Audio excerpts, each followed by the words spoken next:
చూద్దాం. ఇండియాపై మరో 20% టారిఫ్లు ప్రకటించిన America president Trump.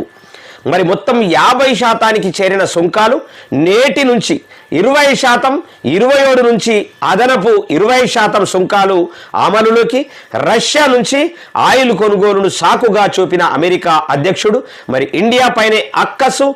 China, Turkiye ఇతర దేశాలకు మాత్రం మినహాయింపు అనేటటువంటిది ఒక వార్త చూస్తూ ఉన్నాం. అంటే ఇగో ఇది కథ. పగబట్టిండు మన దగ్గర. ఇప్పుడు నన్ను కదా కళాకారులంతా పగబట్టినట్లు నా దగ్గరే పాటలు చేయించుకొని నా దగ్గరనే ఓనమాలు నేర్చుకొని వాళ్ళు ఇలా ఇక ఏం చేస్తున్నారంటే నన్నే పగబట్టినట్లు ఏదైతే ఉన్నదో సేమ్ అమెరికా అధ్యక్షుడు ట్రంప్ కూడా భారతదేశం తాట ఉండి భారతదేశంలో రకరకాల ప్లేసులలో ట్రంప్ టవర్ను కట్టుకొని ఇక్కడ భూములు కొనుక్కొని జాగాలు కొనుక్కొని అన్ని